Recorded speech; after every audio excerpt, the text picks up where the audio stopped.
3万年前，一位拥有无敌之姿的先帝诞生，10岁筑基，18金丹，30元婴，万年正道先帝。他曾言，只要他在世1日，天下皆为蝼蚁，天道亦如是。可就在1万年前，他突破天地时遭遇混沌雷劫，不慎魂飞魄散。以上就是逍遥先帝生前的故事了。哇，逍遥先帝也太厉害了吧！我长大后也要成为那样顶天立地的强者。李爷爷，可以讲讲逍遥先帝生平的事迹吗？我记得2万年前，逍遥先帝独战1万人，一剑正道，位列剑道魁首，仙中帝皇。自那之后，无论是9天圣地的玄女，还是皇城中的公主，又或是混沌之上的仙者，都对他颇为倾慕，皆愿意与他结为道侣。我们秦州的女帝曾公开说过欣赏逍遥先帝，甚至立誓此生只愿与他结道。李爷爷，那逍遥先帝一定长得很俊吧？那是自然，世间难寻第2人能与他相比。秦州女帝曾说，只要看他一眼，便会终生难忘。说得不错，继续讲，有赏。多谢这位爷，祝爷祥瑞临身。那位逍遥先帝自出道以来从未败过，凡是与他为敌之人，无不心生畏惧。他实力深不可测，4大神兽都曾称赞过他，甚至魔门帝皇也承认此人强大无比，不可轻易招惹。他成帝后的那万年间，没有任何人敢向他挑战，直到那一天。最终他渡劫失败，被天劫重创。消息传出后，世人皆以为他从此消散。万一他其实没死呢？我倒希望他没死。当年逍遥先帝创办逍遥宗，帮助了无数修行者，让许多普通人也有机会踏上修炼之路。可他离开后，逍遥宗逐渐式微，最终解散。得民心者方能受人敬仰，逍遥先帝的确让许多人怀念啊。李爷爷，我们先不说这些了，能不能从头再讲一次？我还想听逍遥先帝的故事。当然可以，只要你们想听，我便能继续讲。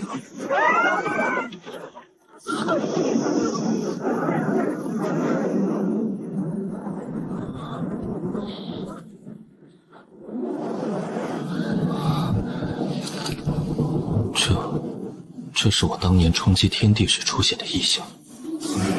当年我并非真正陨落，而是在天劫击中的一瞬，触发秘宝侥幸画像为仪，并借此突破成功。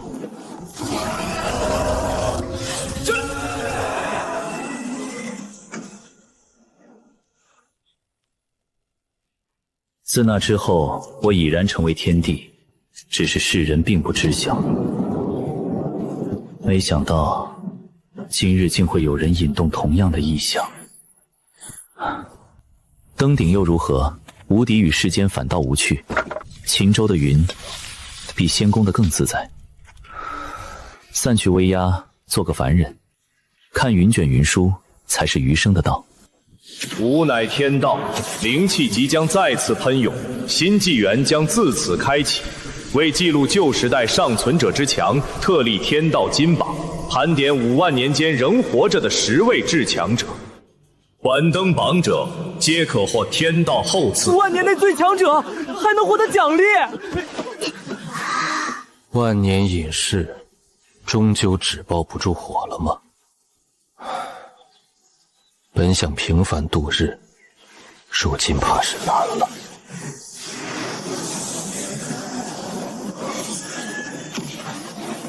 天道金榜，上榜者可获奖励。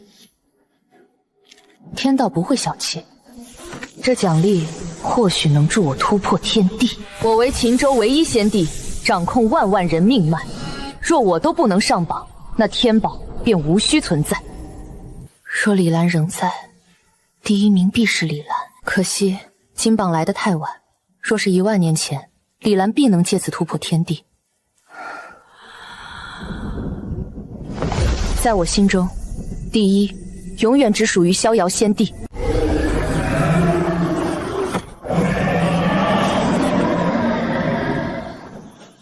此榜玄妙无比，我竟难以窥其根源。天道所设，岂是我们能轻易看穿的？我等4人乃妖族最强，理应占据前4之位。幸好那位已经不在，否则我们必被压上一头。那这金榜也是垃圾。若逍遥仙帝未死，他必然是第1名。吾等4位必然登榜，前4之位当由我们占据。第10名，秦州女帝柳青寒，先帝初期，奖励5行大道原业，生生不止丹。5行大道原业，若欲突破天地，须以圆满大道正地。柳青寒得此物，突破天地指日可待。若我得此宝，也必能破境天地。接下来我的奖励，第1或第2，我不会低于前3。竟然是大道原业，这只是第10名的奖励。生生不止丹亦是9品神丹，战斗中恢复神效非凡。天道出手，果然恐怖。第10名如此，那更上位的奖励，不可想象。既然如此，那么我等的奖励绝不会逊色。该死，竟是那个臭婆娘排第10，她比我强不成？我们同为先帝初期，凭什么她能占据第10名？若她得了奖励，实力暴涨，她一定会来找我报仇，到时我未必能赢。求天道，让我上榜吧！不上榜，我必死无疑。发放第10名奖励。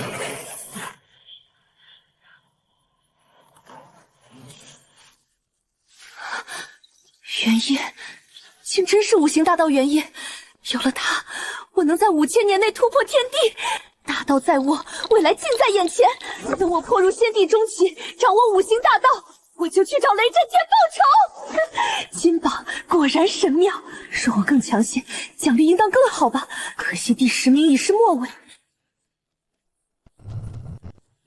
那小丫头，这份奖励让她数千年内突破天地了。第9名，雷霆先帝雷震天先帝初期，奖励雷霆大道原业万雷剑。不好，雷震天得了雷霆大道原业，还有仙气万雷剑，他很快就会来杀我，必须立刻闭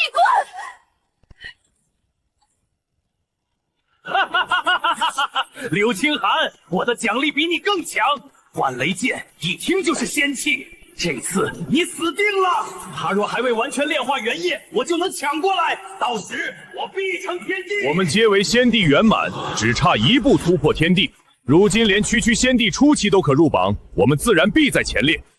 接下来将是一场竞速之战，谁能最快突破天地，谁便站在玄尘巅峰。柳青寒与雷震天之间的仇怨，怕是要在近期爆发。那万雷剑，若是天道仙气，他可能挡不住。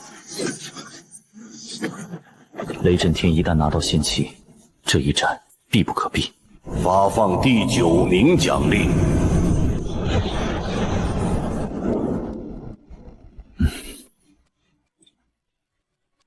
也不知道那丫头能不能撑过去。公布第8名，第8名玄武先帝，先帝圆满，奖励远古玄武精血。这跨度也太大了吧！前面还是先帝初期，怎么直接跳到先帝圆满？玄武竟然只是第8，前3到底都是谁？远古玄武精血是什么？听着就不像凡物。我才第8。这金榜是不是乱排的？天道他！还没突破天地，马天道先忍着。不过，远古玄武精血有他在，我5年内必然突破天地。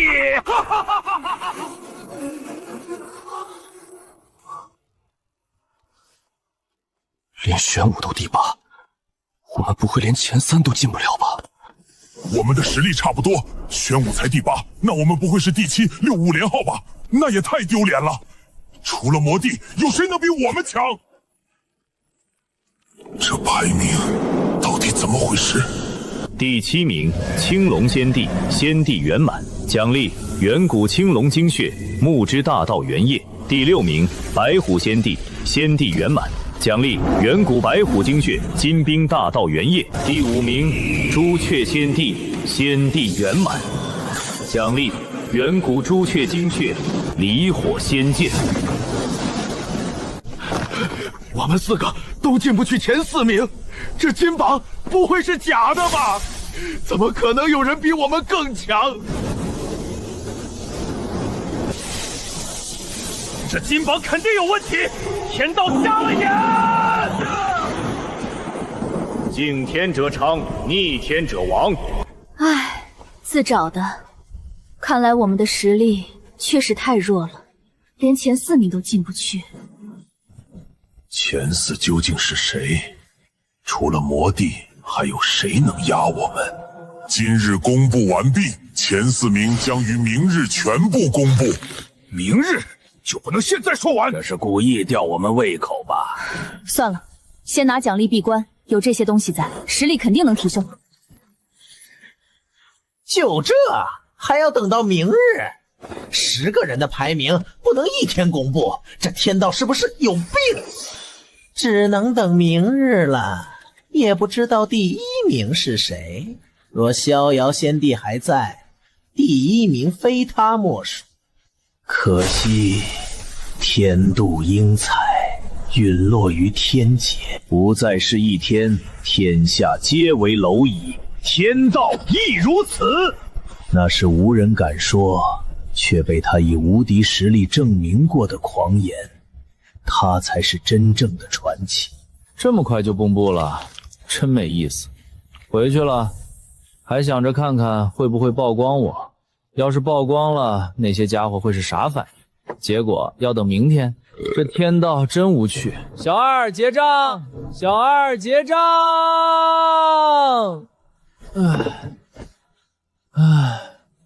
我喜欢这种微醺的感觉，因此我主动封印修为。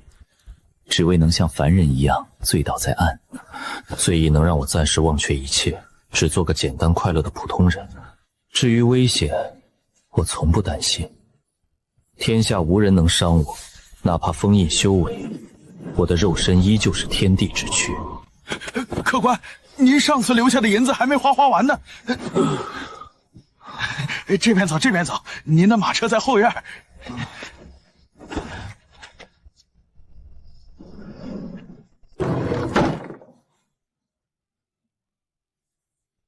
送李叔回山上，注意安全。这座小院建在山上，隔着村子一段距离，清静优雅，是这位青年的住处。他的容貌从未老过，定是位仙人。李叔，您要不要媳妇儿啊？我看您孤独那么久，也该成家了吧？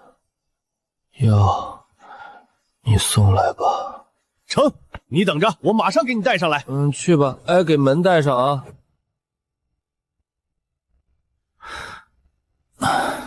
喝醉的感觉还是一样舒服，明天继续喝。厨房有人。你是谁？来我家做什么？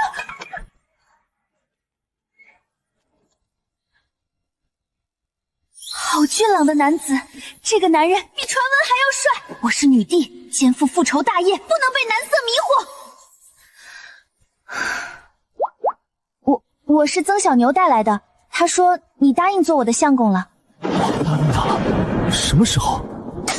长得虽有几分姿色，但我见过的仙女一个比一个惊艳，就算再缺媳妇，也不至于找个凡人女子吧。八成是醉酒时被那孙子套了话，稀里糊涂就答应了。那是我醉酒后的胡言乱语。你回去吧，我不缺媳妇。求你了，我如果回去会死的。我是被卖出来的，回去一定会被打死。我不做你的媳妇也没关系，只求在这里借住1年。1年后我就走，不给你添麻烦。你叫什么名字？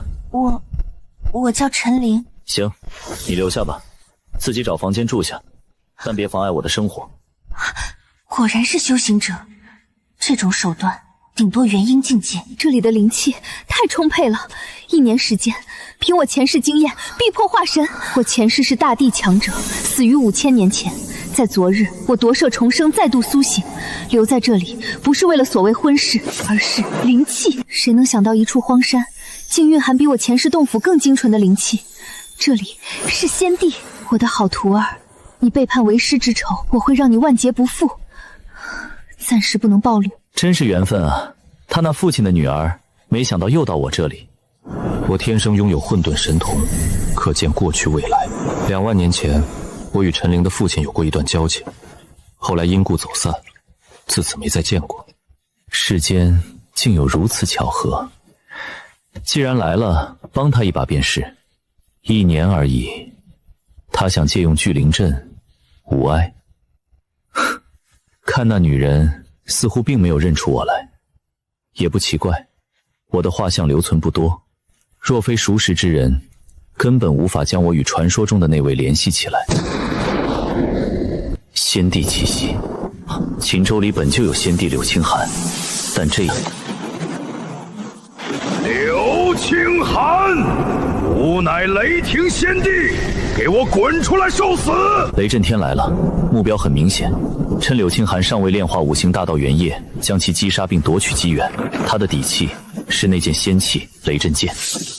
雷震天，你一个手下败将，也好意思来送死？仙帝原来是如此恐怖，总有一天我也要重回仙帝之境。他现在应该也跪着吧？仙帝之下皆为蝼蚁。柳青寒，你是疯了吗？我堂堂仙帝榜第9，怎么可能是你手下败将？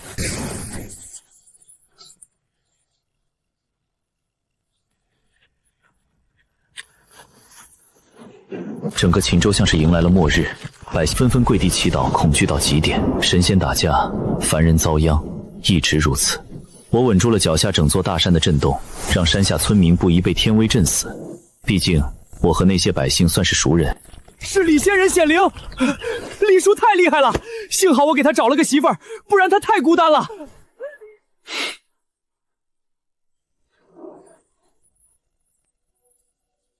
是修仙者这件事，村民们早就猜得8九不离10，几十年如一日，容貌不变，不是凡人都能看出来。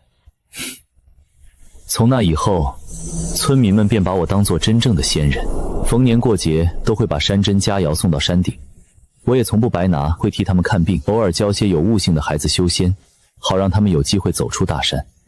这样的日子其实很惬意，总比一个人常住荒野无声的山里要自在得多。雷震天与柳青寒厮杀了一整夜，唉，柳青寒还是打不过。2人修为相同，皆为仙帝，但雷震天握着仙器雷仙剑，战力暴涨。柳青寒，今日就是你的死期！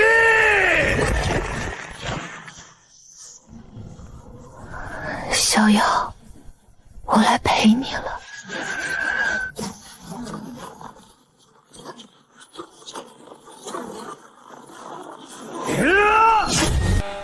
前辈，我与你无冤无仇，为何出手？这股力量乃仙帝之上，就连这柄飞剑都比我的雷仙殿更强。100年之内，不准迈入秦州半步，若进死。前辈说的对，晚辈保证100年之内绝不踏入。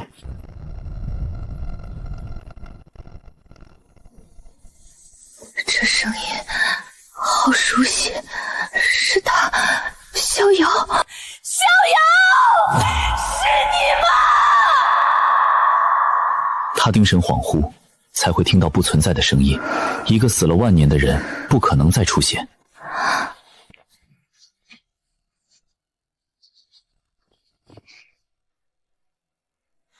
多谢前辈出手相助，小女永世铭记，将来必定报答。小妮子，这是我最后一次出手帮你了。100年时间，你也该成长了。我与柳青寒并无深厚感情，不过是柳青寒单方面立下天道誓言，此生非我不嫁，从未问过我的意愿。这次出手，已经是我最大的善意。他的因果，他终归要自己解决。陈灵还在盘溪吸收灵气，1个晚上，他已升至炼体2重。不愧是大帝转世，倒有点东西。不过我这里可不是让你白住的。哎，早上了，我的早饭呢？我忘了，我马上做。一点菜都没有，这做个鬼的早饭！没粮食就去村子买，桌上有银子，我要吃的。1年后，等我突破化神，我就不伺候了。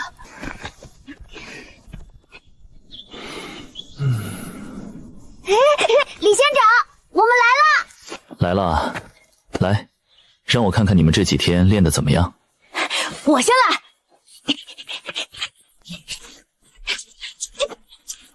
没想到李兰竟然会教村里的孩童练拳，而大多数修仙者在突破筑基后，便极少再与凡人有任何瓜葛。仙界有句话，仙凡之别，入仙之人与凡尘无缘。许多修仙者突破之后，往往斩断凡尘因果，一心求道。像李兰这样还会教凡人练拳的，极为少见。算了，赶快把早饭做好，免得又惹他不耐烦。唉，还是差得太远，要这样才对。这些孩童的根骨都很差，想让他们……我有的是时间，可以慢慢教。不对，拳法没变，可神韵完全不同了。我游历过许多世界，见识极广，清楚的知道天地功法从低到高依次是黄、玄、地、天、王、黄、圣、仙、地、天道混沌，而眼前男孩所展现出的拳意，赫然带着圣级功法的神韵。我也不过是拥有2本圣级功法，正是靠这2本，才一步步成为大帝。一个凡间孩童怎么可能施转出圣级神韵？难道李兰教的那套拳法是圣级？难以置信，一个隐居偏僻山顶的修士会有圣级功法。喂，早饭好了没有？做好了。行，你们先下山吧，按我说的去练，明天再来。好的，再见，李仙长。那个，我还不知道该怎么称呼你。李逍遥，这是我假死后一直使用的名字，真正的名字，世间已无人能记起。请问，你教他们的拳法是圣级功法吗？怎么可能？我只是个山里人，哪会那么厉害的功法？味道不错，以后你就负责1日3餐，晚上必须有肉有酒。我肯定没有看错，那绝不是凡阶功法。李兰是在刻意藏风吗？金榜现世，继续公布前4名。不知道第4名是谁，能排在4位神兽仙帝前面的人，可不简单。究竟是哪位仙帝能排在神兽仙帝前？我觉得魔帝肯定能进，毕竟他是仙帝圆满。除了魔帝，还会有仙帝圆满吗？说不定有某些老怪物闭关几万年，我们根本不知道他们的境界。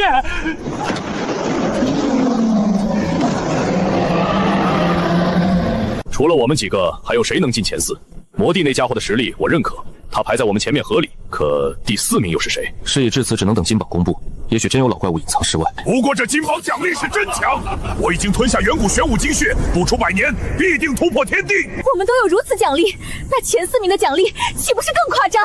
第4名，冥界之主罗明，仙帝大圆满，奖励鬼之大道元业10亿凶鬼幡。什么？冥界之主？他什么时候突破到仙帝大圆满了？果然啊，一个个都扮猪吃虎。我们倒好，自以为天下无敌，真正的强者却连露面都懒得露。第4名我们认了，心服口服。可仙帝大圆满只是第4，那前3……难不成是天帝？不可能，万年来无人踏入天地，这是公认的。没想到我藏了万年的修为被这天道金榜点名了，既如此，也不藏了。过道元业10亿凶鬼幡，好宝贝，尤其是凶鬼幡，天下恐怕只有我能用。天道倒也大方，我距离天地也只差一步，凭原本的积累，20-30年便可突破。现在有了奖励，5年之内必成天地。可这样，竟也进不了前3。前3之人，究竟是什么来头？公布第3名，混沌界之主许下先帝大圆满，奖励毁灭大道元业混沌轮回术噬魂刀。混沌界之主，这是谁？竟和我一样，先帝大圆满，还给了毁灭大道元业。现在的老怪物都不喜欢出世了吗？若没有这金榜，谁知道他们藏在什么地方？剩下2个，我怎么都得拿个第1吧，不可能还有人比我强。难道是天帝？不应该啊！要真有天帝，这世上一定早就知道了。除了魔帝，难不成还有更强的老怪物？逍遥先帝，若你还活着，第1名一定是你。现在嘛，多半是魔帝了。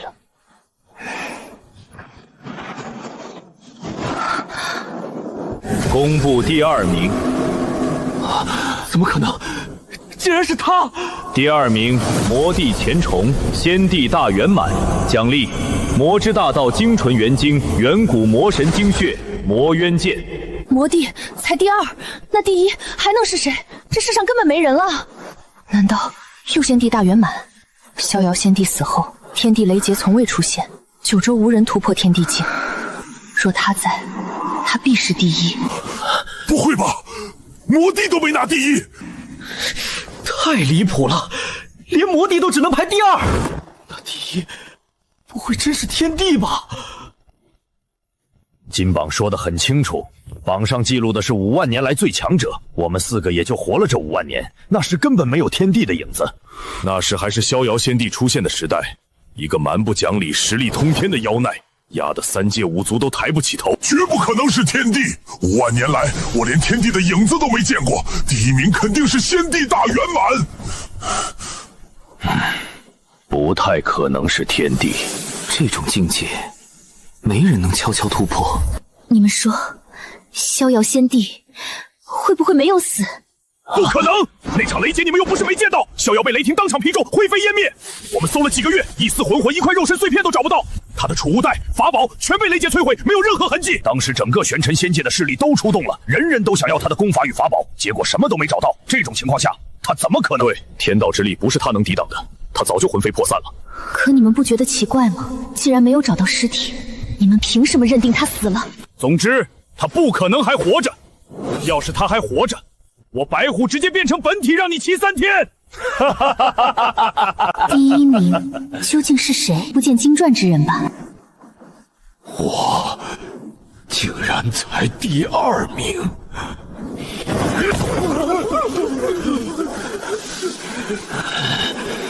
我才第2！天下谁不知道我的实力？多少人都说我仅居第1，结果第2！金榜是假的吗？不可能！我怎么会排第2？谁能排在我前面？这不公平！是谁踩在我的头上？魔帝居然只是第2，他不是公认的最强吗？公认的是谁？他怎么就最强了？你好歹是仙人，难道还不知道魔帝前虫被称为当今最强吗？可我听说他以前一直是万年老2。嘘，别乱说话，被人听到可不得了。先帝不可辱，魔帝更不可辱。你不知道，当年是逍遥先帝始终压着前虫，所以他才被称万年老2。可逍遥先帝1万年前就死了。你好像很难过。没有，只是想起了一些事。总之，当今最强的确实是魔帝前虫。如果逍遥先帝没死，他才是第1。如果他没死了，我倒希望他没死，可可能性太小了。毕竟，当年那么多人亲眼看见他魂飞魄散。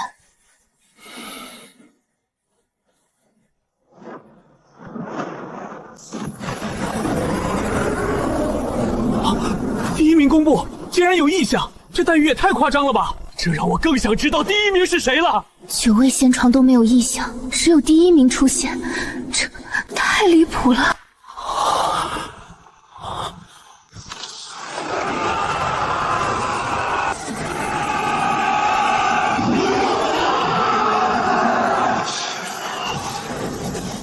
你们有没有觉得眼熟？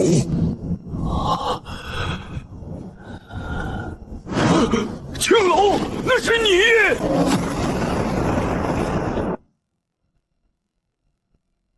我记起来了，这是仙剑之战，2万年前那一场大战，人仙魔妖鬼5族全部参战，只为争夺一柄天道仙器。对，当年我们4个都去了，全界都去了。那时我们还不是仙帝，只是大地境。那一战，整整打了1年，天昏地暗，尸横遍野，全死在那里。那一战，主角只有一个，逍遥。他以一己之力对抗天下群雄，最终夺得仙剑，并在战斗中突破，成为史上第一个仙帝。可那场大战都过去2万年了，天道为何重现？难道第1名和那场大战有关？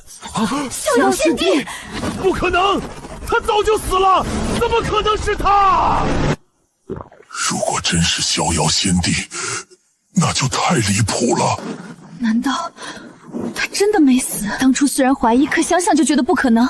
如果他活着，万年来为何毫无消息？果然，万年老二，一辈子都是老二，终究还是不敌他。难道真的是你？你没死对不对？你还活着。如果是你，那我还有对手。如果真的是你，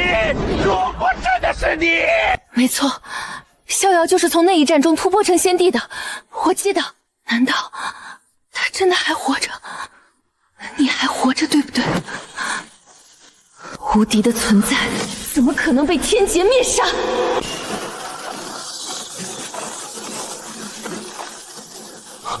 鲲鹏仙剑，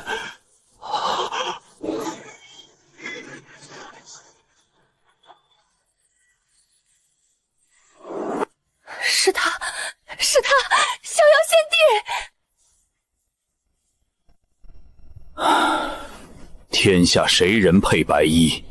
唯有先帝李逍遥。这话果然没错。没想到今日再见这画面，当年的噩梦又回来了。是啊，逍遥仙帝对我们来说是真正的噩梦。是他，是逍遥仙帝！仅靠背影，我就感觉心脏要停跳了。难道第1名真是他？不可能吧！他死了1万年了，怎么可能是他？吾再是一日，天下皆为蝼蚁，天道亦。这是逆天之眼，天地之下，天道最大。这太霸气了！除了他，没人能做到。唉，可惜天妒英才，唯一可能突破天地的男人却死了。若逍遥仙帝还活着，他一定是第1名。除了他，我谁都不服。他的传说伴我长大，这样的男人，一生只有一个。虽然霸气，但他确实做到了。可惜，他死了。我这辈子服的人不多，他是唯一一个。天妒英才呀！都这个时候了，你们还不信逍遥仙帝没死吗？有时候眼睛看到的也未必是真，也许他会欺骗我们。天下皆为蝼蚁，也就你敢这样说。能说这句话的，只有你，李兰。来吧，既然都这样了，第1名一定是你吧？好帅，好霸气，我好爱。可天道放出这个画面，想表达什么呢？好难猜。第1名一定是他，他没死，他一定活着。可是我要怎么找到他？这世界这么大，他会不会隐姓埋名，改过容貌？我该怎么找？当年我没参加那场大战，却常听见你的名字。可惜你死得太早，不然真想和你比一场。无敌一生，却倒在天劫前，可惜。他真的好帅，好霸气。那你不觉得我比他更帅？我警告你，不准诋毁逍遥仙帝！对不起，我刚才说话太冲了，希望你不要赶我走。没事，继续看吧。或许逍遥仙帝真的还活着。李兰，有那么一点点像。逍遥仙帝神秘、凌厉、霸气，拥有无敌之姿，而李兰只是一个住在荒山中的青年，怎么看都不像。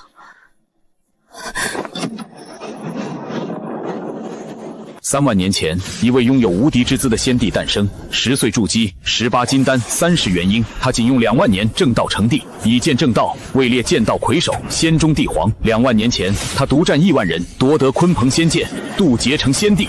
他曾言：“再世一日，天下皆为蝼蚁，天道亦如是。”往后万年，他做到无人能敌，天下无敌。但1万年前，他突破天地时遭遇雷劫，不慎魂飞魄散。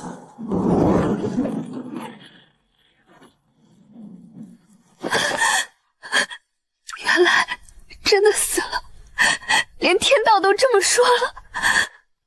原来他真的死了。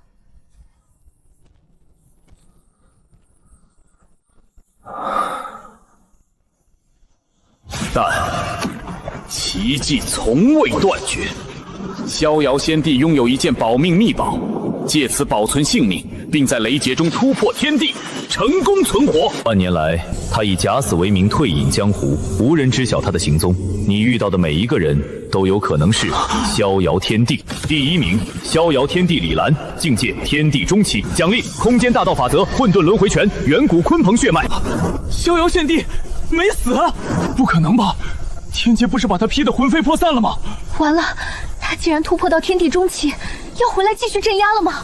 退隐江湖，就是说他可能就在我们身边。那些仙帝们这下怕惨了，他们最怕的人不仅没死，还变得更强。唉，终究未能如愿。第1名是逍遥，他没死，他没死。若逍遥没死，那就不是幻听。5大战将，属下在。立即搜遍整个秦州，凡是姓李且容貌出众男子，统统请到宫中。逍遥哥哥，我一定会找到你。我就知道你怎么可能死，你活得好好的。唯一的天帝竟然还给我玩假死退隐，哼，这是想躺平10大魔将听令，魔帝大人属下在，将这卷轴拓印100万份。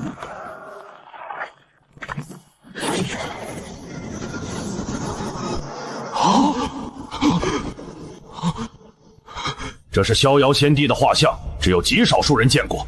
你们10人将其拓印100万份，分发给魔族大军，带队寻找此人。切记，不得透露他是谁。能知晓真相的，只有你们10人。泄露者死。属下明白。去吧。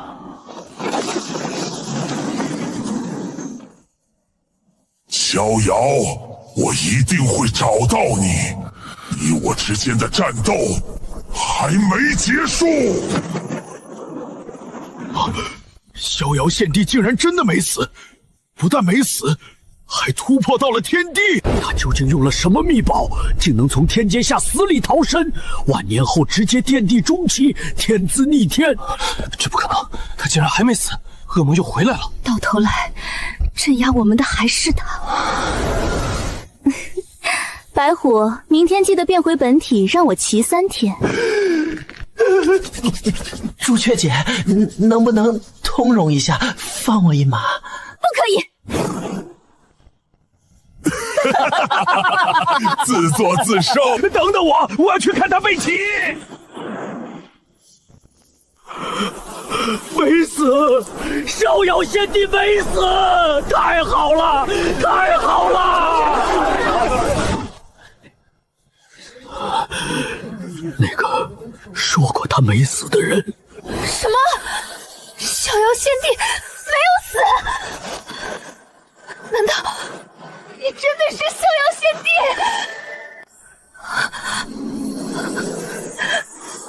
你是不是傻？我怎么可能是逍遥仙帝？你见过哪位仙帝住在这破地方？我要真有那能耐，早住女帝那种大宫殿了。想想，好像也是。好吧，是我想多了。既然活着，总有一天能见到。哦，这姑娘是怎么当上大帝的？这么好骗？又亮了，这块玉佩到底想告诉我什么？当年天劫之下，正是玉佩爆发出同样的绿色光芒，将我吸入虚无空间，使肉身与灵魂重塑得以复生。在玉佩空间内，我继续突破天地境，并且无天劫降临。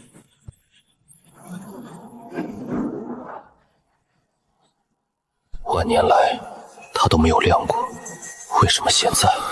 玉佩是父母在我出生时佩戴在我身上的，凭借逍遥鲲鹏体与玉佩灵气，一路横推时代，成为逍遥贤帝。可父母却在我筑基那日忽然消失。万年前你突然亮起，让我以为父母还在。究竟是什么身份，才能让我逃过天劫，甚至重塑天地之躯？天气即将迎来巅峰，3年后，至尊金榜重现仙界。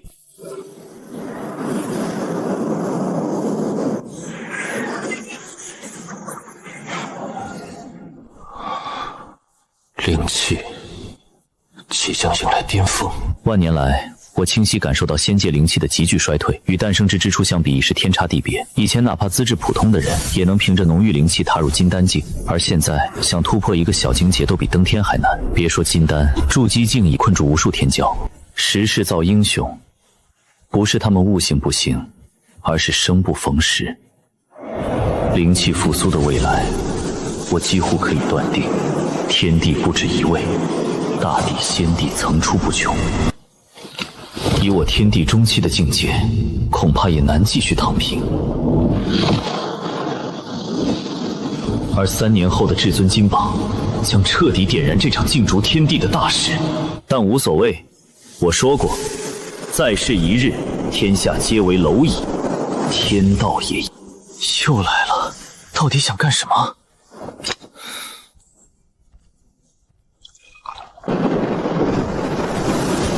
传令，本地闭关，100年内任何人不得打扰。今日起，吾等必死关，不闹天地境，绝不出关。本地闭关，不入天地，誓不出关。本地闭关，不入天地，绝天地。为了新时代的到来，必须突破。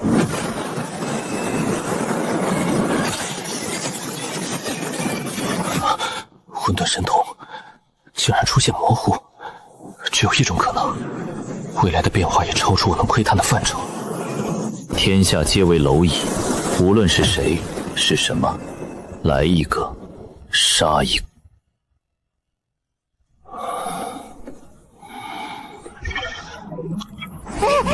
师傅，师傅，这是我娘让我带的腌菜，可好吃了。还有我的，这是爹爹给的猪肉。好，好，都给我。陈灵，出来。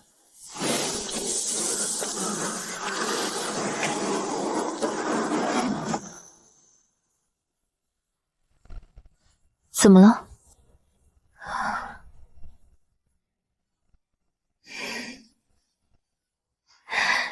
交给我吧。好了，都站好，一个个展示你们的成果，表现不好可要挨打屁股的。小丽，给他做个示范。这些孩子当中，他最有潜力。他的体质，修仙最重要的是体质与悟性。体质决定吸收灵气的上限，凡体、灵体、圣体、仙体、神体是从低到高的等级划分。而我自身的鲲鹏逍遥体是仙体，虽不及传说中的神体，却已是亿万中难遇的天骄体质。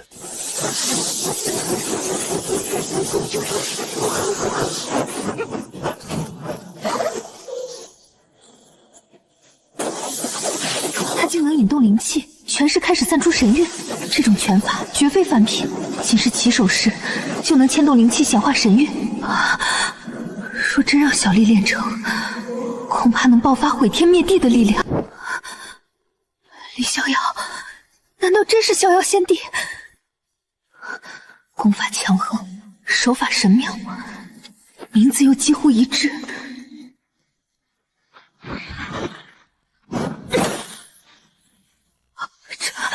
只打一遍就有突破的迹象，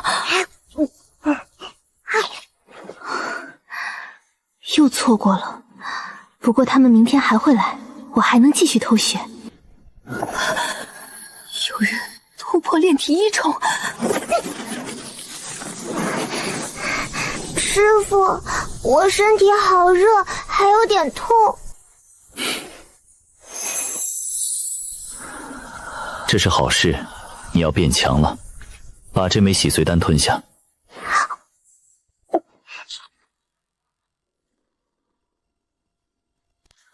这么快就突破了，小丽的体质不错，而且李兰居然随手就拿出洗髓丹。要不等等问问李兰，我能不能也拿一颗？李兰就是逍遥仙帝。对了，仙界传闻，逍遥仙帝最讨厌吃的就是鱼，如果他不吃，那就能试出来。听说逍遥仙帝因讨厌鱼，曾连杀3月玄海妖兽。就这么办，煮鱼试探。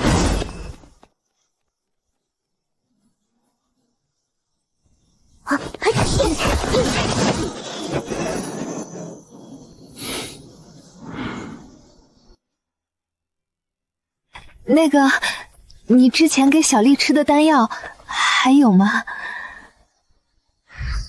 有啊，怎么了？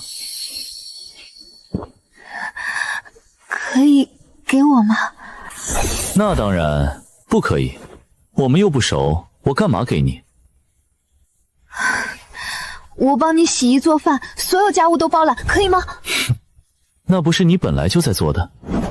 李叔，不好了！村子来了，抢走小丽！李叔，求求你，救救她吧！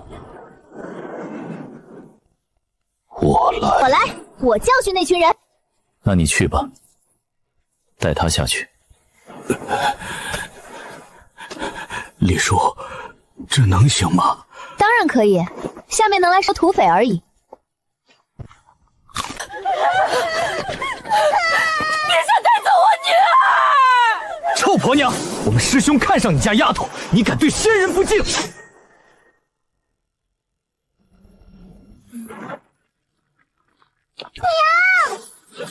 楚师兄，这小丫头会拳法，而且好像比宗门的都强。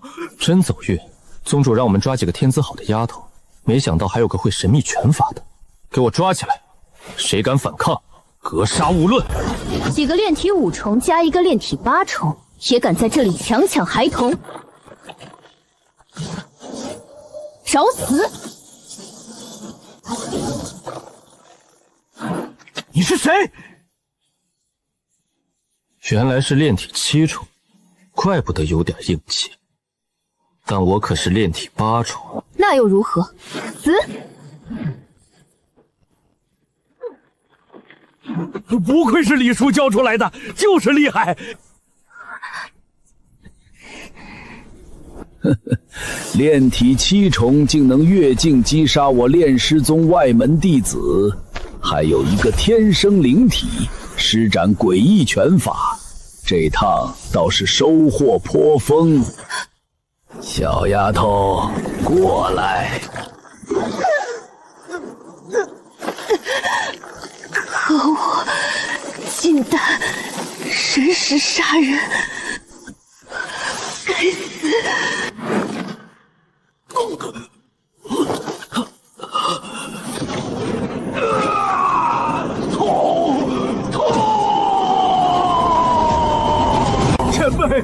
前辈饶命！不知哪里冒犯了您，求您饶我一次。李叔，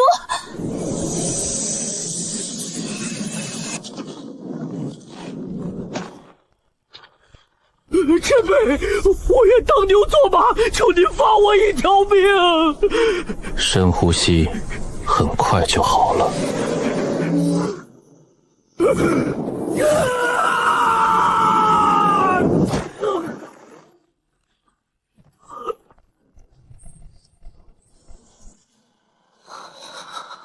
搜魂术，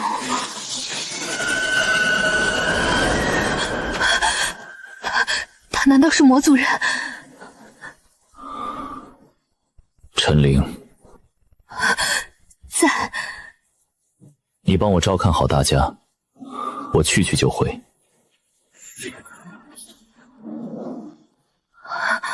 目的地一定与炼魂宗有关。炼魂宗竟抓捕无辜孩童，抽取本源修炼禁术，挡住。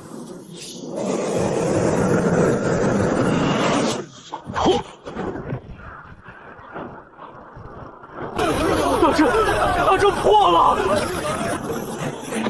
谁敢对我炼魂宗动手？你是何人？竟敢毁我炼魂宗大阵！炸你们的人，我这个人很讲道理，给你们2条路：一，自杀；二，被我杀，选吧。狂妄，找死！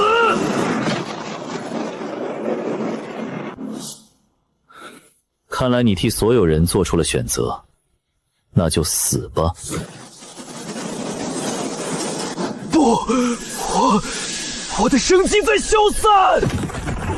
不，宗主大人，我不想死。为什么？我什么都没做啊！演出法髓，这是人仙，至少人仙的力量。我怎么会招惹到仙人？对不起，求求你放过我！你滥杀无辜，你惨无人道，你一定会遭报应的！天道不会放过你！天道，他敢吗？天下皆蝼蚁，天道亦如此。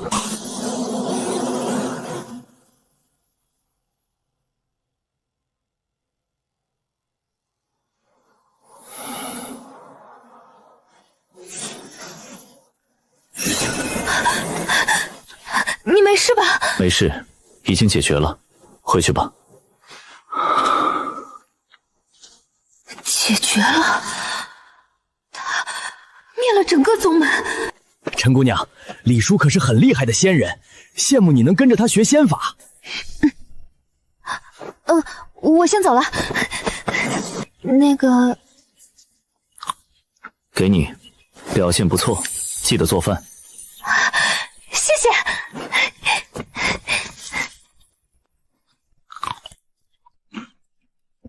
李仙长，可以吃饭了。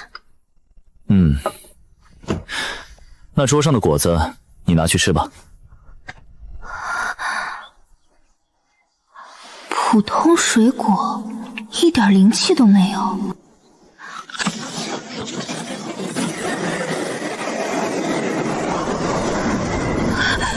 我要突破筑基了！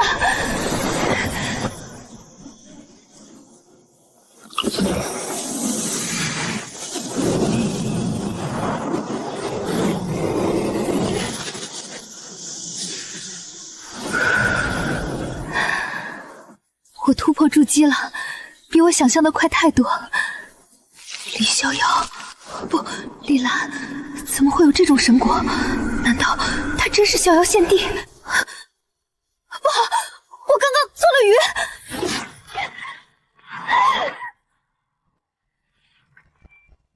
来了，我还以为你不吃。筑基后定骨了，也不太用吃东西，去洗碗吧。你不是讨厌鱼的吗？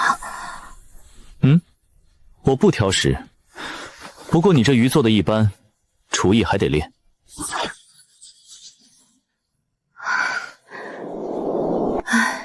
果然他不是逍遥仙帝，我想多了。堂堂仙帝怎么可能在这里？又怎么会对我这么好？不管怎样，他帮了我太多，等我成为女帝，一定报答他，至少给他找个真正像样的洞府住，总不能一直在这山里。2万年了，杀了2万年，天下竟无一人能让我提起战意。太无敌也挺无聊。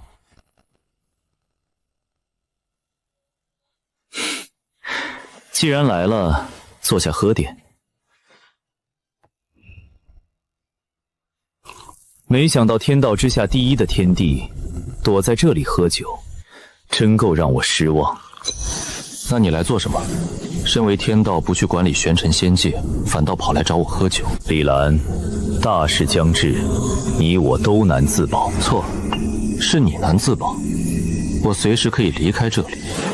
10日之后，灵气喷发，玄尘仙界将回归远古时代。听起来不错，灵气复苏，大家实力都会提升。你是天道，本界所有修者提升对你而言也是反哺，说不定能突破天地，迈入更高境界。那你有没想过，远古时代的那些老怪物也会一起苏醒？所以呢，关我什么事？我现在只想躺平。李兰，我不知道你是真这么想，还是不愿面对。能不能打开天窗说亮话？什么意思？哼，你真以为没人知道你的身份？你真以为你能忘掉过去，重新开始？哼，别太天真了，李兰。哦，不对，你该叫李逍遥，这是你的新名字，也是你前世的名字。还是说，我该叫你鲲鹏圣子？当年你突破天地那一刻，前世记忆就恢复了吧？我本以为你会有所行动，结果你反而假死退隐，让我很失望。那些都是过去，我现在是新的身份。新的身份？你骗得了自己？前世你是怎么死的，我可都看见。你是人族与鲲鹏族诞下的鲲鹏子，而鲲鹏一族认为你的血脉玷污了他们神圣的血脉，所以想杀你。你真的能无所谓？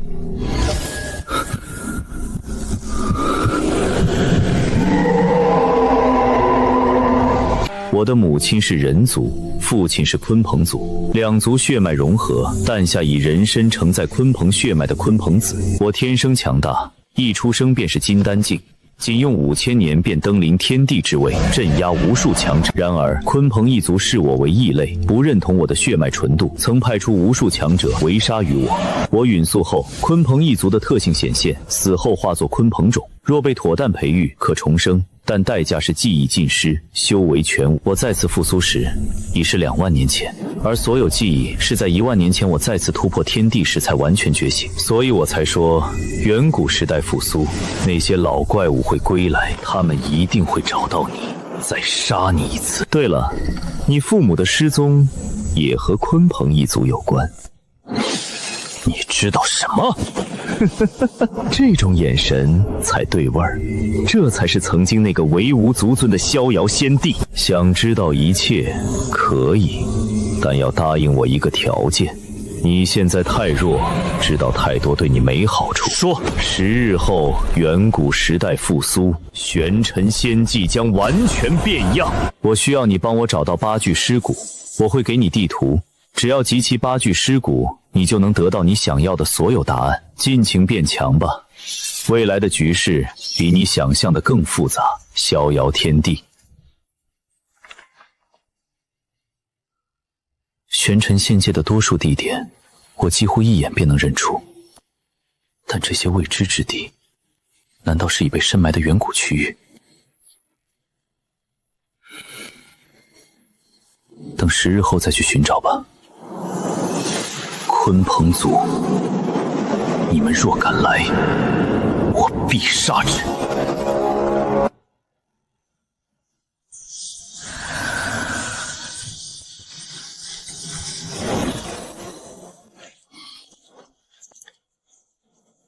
请问李孝林可在？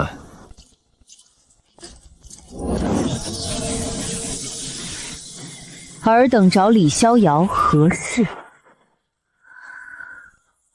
我等来自女帝宫，听闻此处有一位姓李的仙长，不知是否属实。女帝宫，女帝，不正是柳青寒？他们在找姓李的，难道是在找逍遥献帝？有何贵干？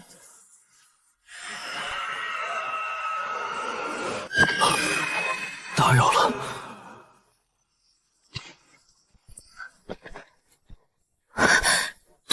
他们这是干嘛？不是来找你的吗？你在说什么？他们是女帝宫的，找我做什么？你不就是……你已经快突破金丹了。多谢你之前给的那些果子，才能让我成长得这么快，日后必有重报。好好成长吧，这个世界很快要变了。多谢。怎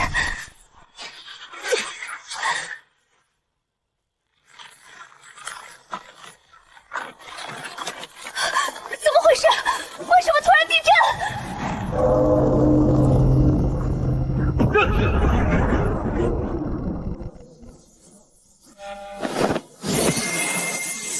刚才的震动是玉佩引起的。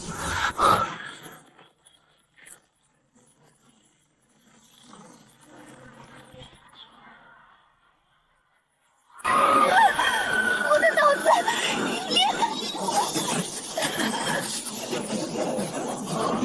那股气息，那道声音太熟悉了，绝对在哪里听过。风！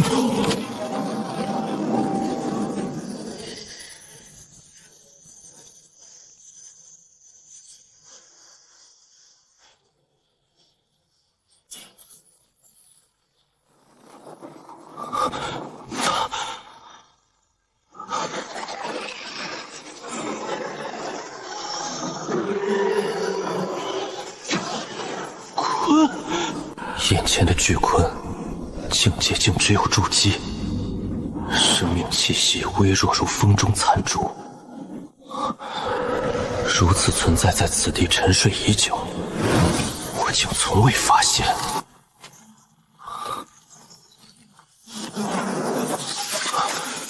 那是禁制法阵。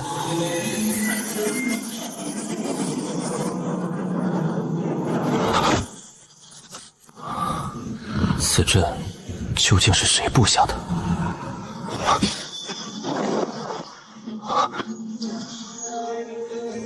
又是你！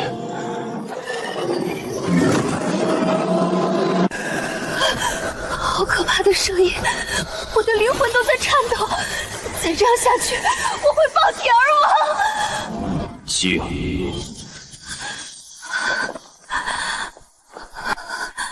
刚刚那是李兰的声音，她在里面做什么？不好，有人来了！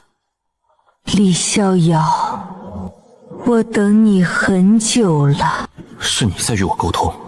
你认识我？当然，你手中的鲲鹏玉是我赠予你父母的，当年他们救了我一命，我需报答。原来这玉佩名为鲲鹏玉，难怪它能感应这只鲲。鲲鹏玉乃鲲鹏神女的本命法宝，我借其力量为你留下一次逆天改命的机会。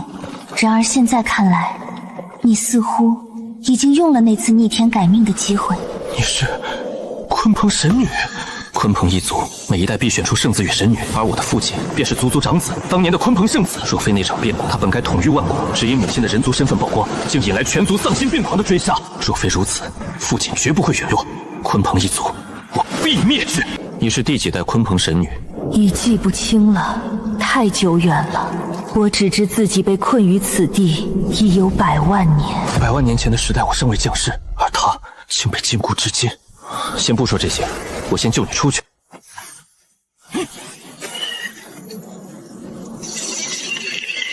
怎么可能？全无作用。别白费力气了，这捆坤锁由数位天地联手炼制，再加上4周锁天大阵，即便是天道也难以解开。我逃不掉的。是谁把你困在这里的？与你一样，鲲鹏一族。我曾爱上一个人族，与其结合。此事族内得知后，将他诛灭，魂飞魄散。而我虽未被他们杀死，却被逼入这深坑，被无数封印镇压，永生不得脱。若不是你父母曾经路过，我可能连活人都再见不到，只能被吸干修为，直到死去。我一定会想办法救你。你对我有恩，我欠下的必还。没用了，不出10日，我的修为便会被吸尽。当年我曾是天地圆满，却被困在此100万年，临死前只想再看看外面的世界。那怎样才能恢复你的修为，解开禁制？这个或许能帮到你。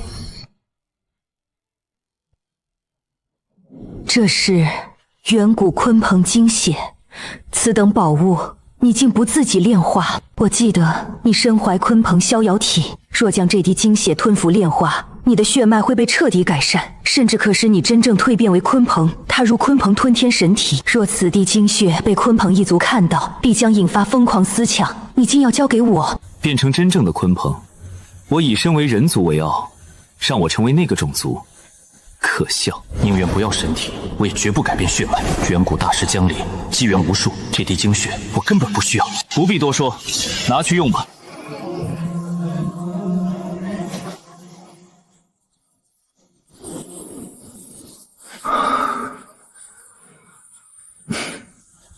能帮你就好。里面的人滚出来！此地属于秦州白云宗，识相的快滚！你先恢复，我出去清理垃圾。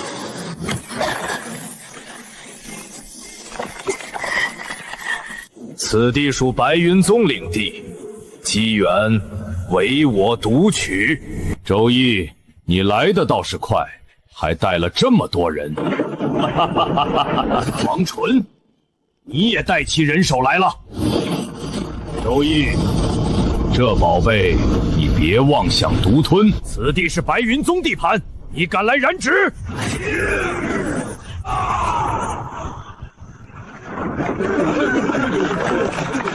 尔等是何人？看不透他的修为。原来如此，靠秘宝遮掩修为，虚张声势罢了。看不透，此子不简单，但此处争夺宝籍，不可轻举妄动。小子，这里是白云宗地盘，里面的宝贝属我白云宗所有。5息之内，若不离开，死！小子，别以为藏着修为就能吓退我们！白云宗弟子上，将他粉身碎骨5息已到，既然选择受死，那便死吧。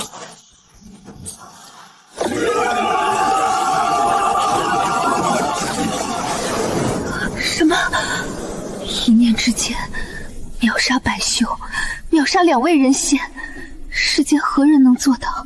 李仙长太强了，这才是真正的仙人，师傅最厉害！迷乱阵，日月斗转阵，起！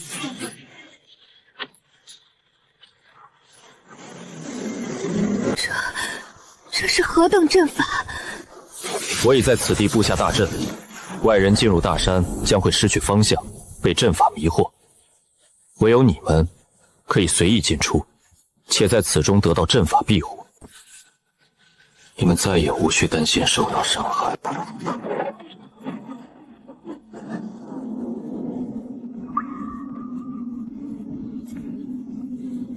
谢谢你。不必，你恢复便好。我知一处之地，也许能解此处的禁制。待我回来，再救你离开。一路小心，我能感知到天地灵气在缓缓净化，世界要大变了。我知道。李逍遥，你究竟是谁？陈灵，帮我照顾好下面的众人。你是不是逍遥先帝？答案我从一开始就告诉你了。我像不像逍遥先帝？你真的是逍遥先帝？对不起，之前我对您说了那些冒犯的话，对不起。小妮子，我没空和你计较，这里交给你了，我要走了。爹爹，你说的没错，逍遥先帝真的很亲切，一点也不像外界传言那样冷漠嗜杀。震道圣地横跨雷州与梓州亿万里疆域，无数阵法修士梦寐以求的地方。这里每年只收10余弟子，却淘汰数万人，严苛至极。吾乃逍遥天帝，震眼天，出来见吾。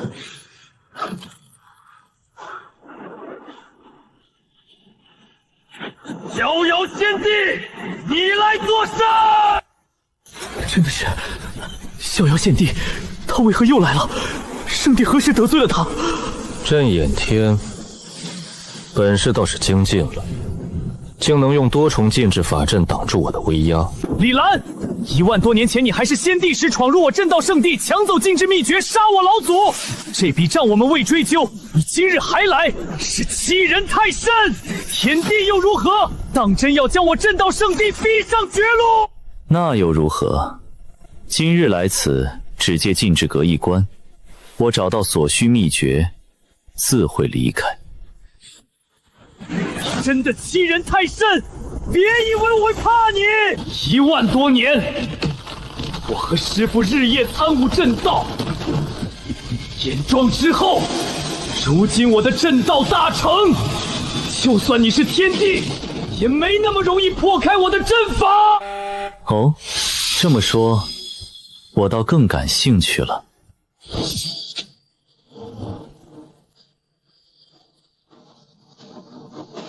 不错嘛，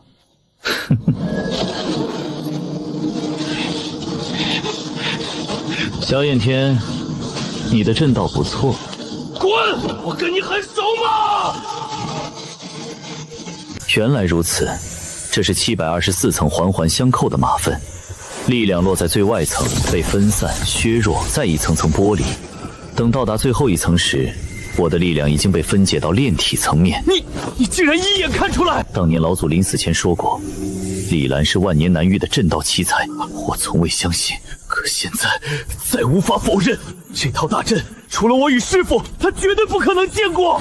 仅用一眼便解破其核心构造。萧焰天，我阵道确实不错，你不会真不知道，你老祖不是被我杀的吧？而是跟我比试阵道，输的气急攻心死的。当年我闯入圣地，他提出比试阵道决胜，各自布阵，看谁解得快。老祖用了3天都未能解开我的阵法，而我只用了5个时辰便将其破解，最终气急攻心，一跃而终。不可能！你放屁！老祖阵道通天，怎么可能不是你的对手？你就是杀了他！你不信算了，不过你这阵法倒是有趣，让我看看阵眼在哪。想找阵眼？痴心妄想！这套大阵是我和师父日夜……怎么可能？第一层破了！果然在这里，挺好破的嘛。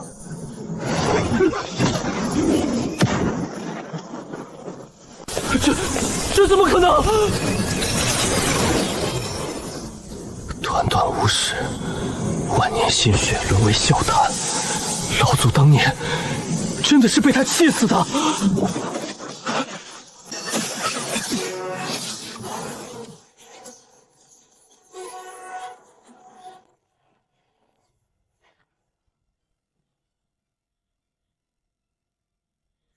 你引以为傲的阵法，在我眼中只是垃圾。小眼天，你服了吗？我服了。你的阵法很差，但能想出这种结构已经不错，别灰心。要杀要剐，随你便。我不杀你，但死罪可逃，活罪难免。跟我来。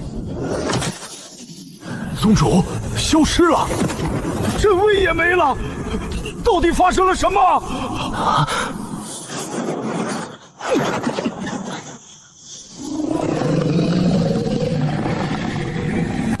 这么大的妖兽，这到底是什么？鲲鹏一族的前身。远古妖兽，难道鲲鹏一族没有灭绝？这里有一头，那其他地方也……目前来说，他们还未现世。我带你来，不是给你看鲲的，是这些禁制法阵。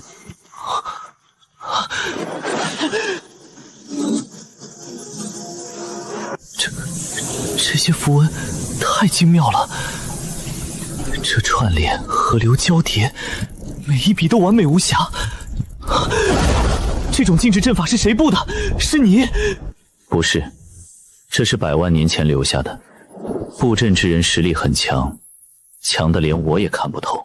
100万年前，那是远古时代修士横空强者辈出，远古阵道可毁天灭地，却在某个时代突然断层消失。第一任宗主因偶获远古阵法卷轴，才得以成就阵道大能，创立阵道圣地。可惜老祖下落不明，那道远古阵法也随之失传。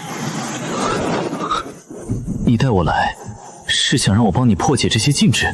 当然不是，我让你留在这里破解，我可没空陪你。我怎么可能行？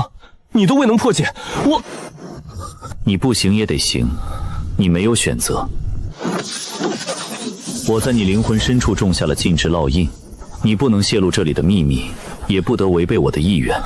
等你破解了这里所有禁制，我自然放你自由。看来我跑不掉了，天地果然强大，我连反抗的念头都生不起来。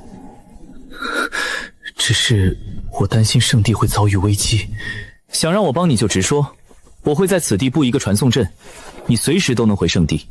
另外，若圣地真遇上灭顶危机，我会替你出手一次，但作为交换，你必须在1年内破解完这里所有禁制法阵。1年？这开玩笑吧？就算给我100年都不一定能行。那你还是杀了我吧。我若杀你，不会只杀你，我会杀你妻儿，杀你师父，把你们圣地屠得干干净净，连灰都不剩。都说你残暴无情，看来果然名不虚传。罢了，我会全力以赴。只有压力才能促人成长，我相信你会给我一个惊喜。你回来了。我已找到人来破解禁制，不用多久，你就能自由。谢谢，我还有最后一个请求，你能答应我吗？说吧，你给了我那么多帮助，只要我能做到，就不会拒绝。帮我看看我的孩子还在不在？你还有孩子？已经过去100万年，鲲鹏寿命虽长，也不可能活这么久，除非孩子的境界极高。可远古时代以灭绝般消逝，当年的种族圣地家族几乎全灭或封印，他的孩子还能活着吗？不必担心，我的孩子被我以秘法提前封印了，没有鲲鹏血脉，任何人都无法解开。我会把位置给你，请你帮我找到他，还活着也好，死了也罢。他的身上还有鲲鹏一族赠我的至高秘宝——鲲鹏神翼。鲲鹏神翼，我前世曾听父亲提及，有一件令无数强者觊觎的秘宝，被一位神女带走，从此下落不明。没想到竟被封印至今。帮我找到我的孩子，无论生死，那件秘宝都归你，拜托了。好，我答应你。根据鲲鹏神女留下的位置，她的孩子被封印在妖州之内，而前方就是入口所在。虽然古老的封印地点已确定，但时隔太久，谁也不知道他的孩子如今究竟身在何处。不过不必担心，鲲鹏玉会指引方向，他能感知方圆万里之内的鲲鹏气息，越靠近反应越强烈。咦，竟还有人族敢来这里，不怕死吗？狮王大人这几日正猎食人族，他也敢进来，看好戏儿吧。奇怪，我怎么看不透他的修为？隐修之宝多得势，若不隐藏修为，他早被狮王大人吞了。妖族现在敢吃人族了，他们反了。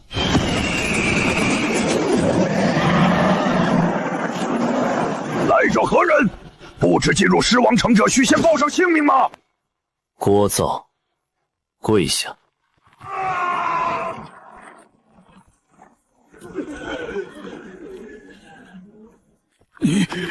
你是何人？此处不是蛮狮城，你为何称为狮王城？因为这里是狮王大人的城池，我们都是他麾下之妖。我记得人族与妖族曾立下盟约，彼此进入对方领域不得无故残杀，除非在其他地方妖族举兵攻打人族，而站出来阻止血案的就是我。最终，若非4位神兽先帝出面求情，妖族早已化为历史灰烬。妖州内不得屠杀人族，这是当年写入天地七印的铁律。当年的盟约，妖族与人族不得在彼此领地随意屠戮，只要不是刻意猎杀，双方的争斗从未被限制。那时妖族立下誓言，绝不违背。如今这些妖族竟敢再次吞噬人族，我不知道，我只是奉命行事，一切都是狮王大人的吩咐。那你们总共残杀了多少人族？我真的不知道，都是狮王大人安排的。既然什么都不知道，那就没必要活了。他不怕吗？狮王大人可是真仙境啊！看来是我消失的太久，让你们忘了当年的誓约。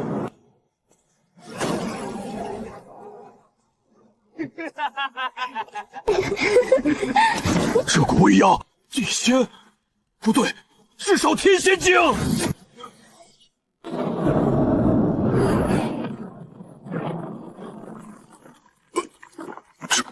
这是什么层次的威压？前辈，你这是什么意思？区区真仙境的小狮子也敢违背妖族盟约，屠戮人族，囚禁折磨，以此取乐，你胆子不小。看来我当年杀的还不够多，否则你们也不会忘得这么快。你是逍遥仙帝？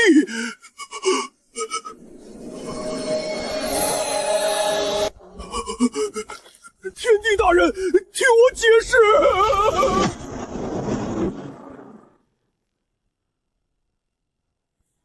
5日之内，若让我看到妖州还有1个人族被关押，4只小神兽，给我洗干净等着，我去宰来吃。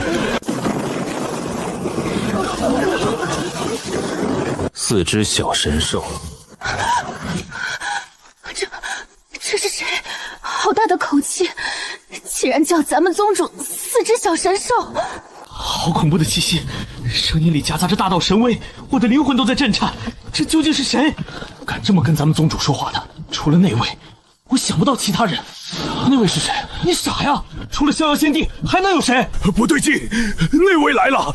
快去4位神兽仙帝的闭关处，无论如何，马上唤醒他们！你们都该死！你们好大的胆子！参见4位宗主！真是服了，这逍遥仙帝过来干嘛？不知道啊，我们好像也没得罪他吧？他干嘛要来找我们？先别管原因了，还是赶紧想想怎么解决吧。你们觉得我们4个加起来是他的对手吗？以前就不是对手，现在更不可能。那位也已经是天地中期，对付我们就跟碾死4只蝼蚁一样轻松。我们妖族最近做了什么？尔等速速给我查，看看是哪个不长眼的敢违背我们的命令去残害人族。查出来1个，就地处决1个，绝不姑息。是。可别让逍遥仙帝抓到什么把柄啊！这家伙没人性的，他要是生气了，我们必死无疑。事已至此，慌也没用，我们继续闭关吧。后天将不太平。我们能否突破天地的机会，就在后天了。朱雀，你的凤凰神眼看到了什么？我看到了未来，会有无数势力如雨后春笋般出现。到时候，别说先帝，就连天地也会出现很多个。但这也没那么快，起码还有10来年左右，留给我们成长的机会还有很多。只要把握住，我们未必不能超越逍遥先帝。既然如此，那我们就多等些时日。等我们实力大增，突破天地，就找这逍遥先帝好好算算旧账。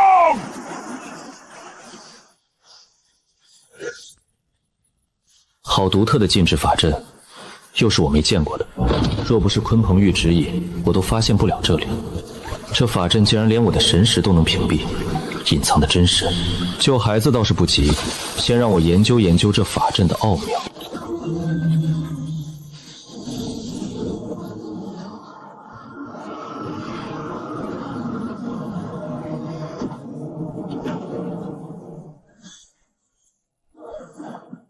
不参透此阵，竟不知其精妙，静至如斯。不仅能屏蔽神识，防御极强，还能吸收方圆1里的灵气来滋养内部。最关键的是，里面时间的流速被放慢了1半，外界过去10效，里面才过去5效。也就是说，鲲鹏神女的孩子被封印在里面，极有可能只度过了50万年岁月，存活率比我想象的要高得多。但这法阵除了强行击穿，就只有一种解法。鲲鹏血，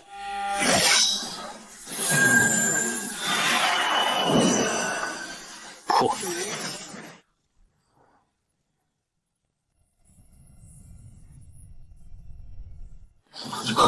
里面竟然还有妖族存活！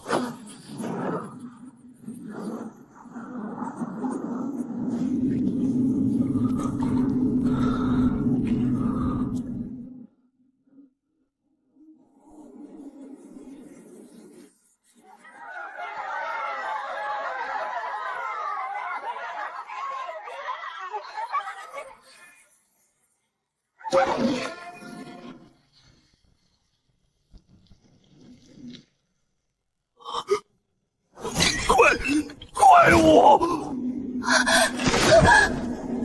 我是怪物，那你们算什么？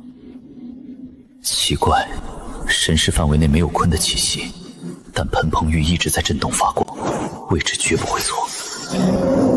尔等可见过此生物？族长爷爷，这跟我们每年抽血的那只大怪物好像啊！闭嘴，别说话！他刚刚说的可属实。你是什么东西？滚出这里！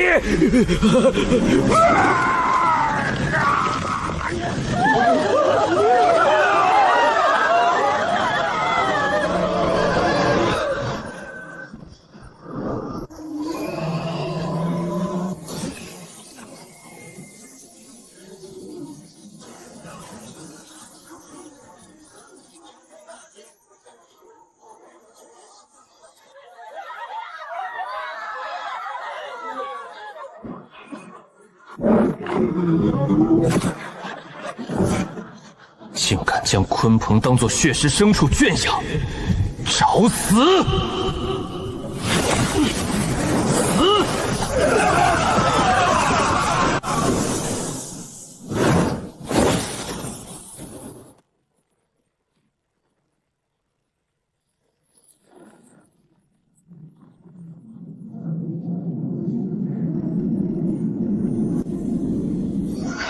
起！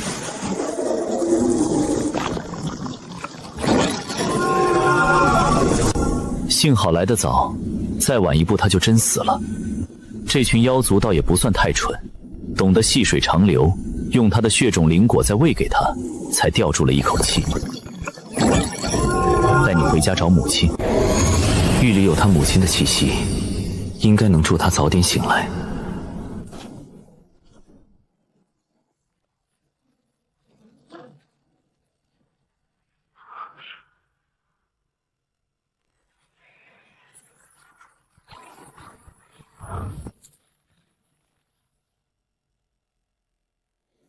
这里还有洞天，既然如此，那就没必要急着走了。